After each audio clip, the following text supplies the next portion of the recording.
Nevins, and I am a volunteer. I'm on the board of Unicef here in Los Angeles. And what is it that you do every day for UNICEF?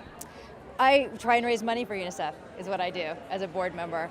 I truly believe in the organization. I feel that they do every single thing possible to save the lives of children around the world, and I trust that my money goes, and everybody whose money I persuade to give goes directly to the field. 90 cents of every dollar goes into the field, and I've been out into the field and seen the work that they do, and I'm just utterly impressed. Now, a lot of people have obviously heard of UNICEF, but they might not know the breadth and scope of your organization. Can you tell us a little bit about UNICEF? Yes, UNICEF was founded after World War II as a way to help save children all around the world.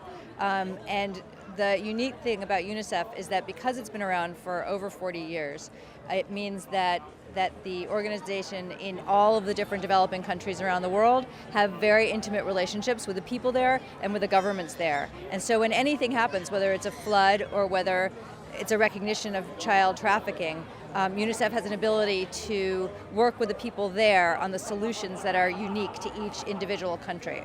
And I find that to be just an extraordinary gift that they can provide to us as people who want to give and to protect the lives of children around the world.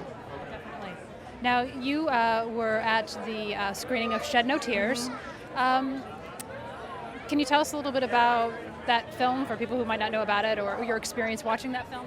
One of the remarkable things about documentary filmmaking, if it's done well, is that it gives a face to the statistics that we read about in the newspaper. And Shed No Tears really did a remarkable job of that. Rather than just saying that there are 27 million slaves in the world and that 2.1 million kids are sold into child trafficking as slaves every year, it put a face to 3 individuals in one specific country, in Benin, and you got to really feel what it was like for them to leave their families, to leave their villages, and to then struggle to try and come back home again. And that, I think, is really a remarkable feat of activism, to really show and not tell. Let's talk about Artivist too. How important are festivals like Artivist and films like this one to your cause, to educating people about these human rights violations? I think there's no better way. I'm a documentary filmmaker myself, and I really believe that the only way to persuade people is to show them and not tell them. And I don't know of any other film festival that has the mission that Artivist does.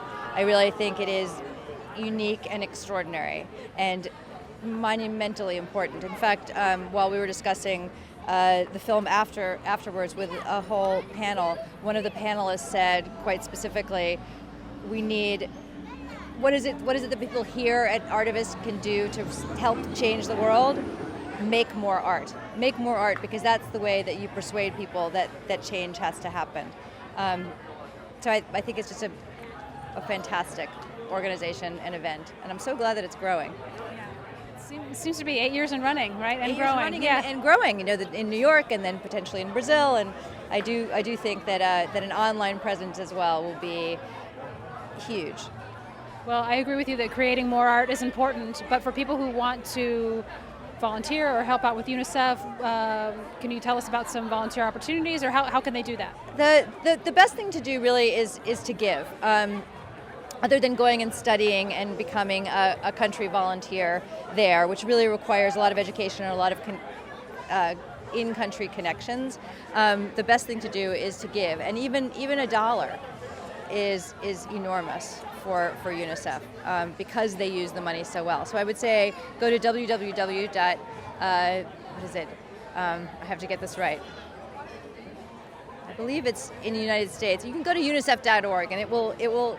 So www.unicef.org, and there will be a variety of ways to give, whether it's purchasing cards that you can send for Christmas, or giving directly to Haiti, or just giving to the general fund, because you never know where the need is going to be tomorrow. And UNICEF has a unique position in figuring out where best to spend that money.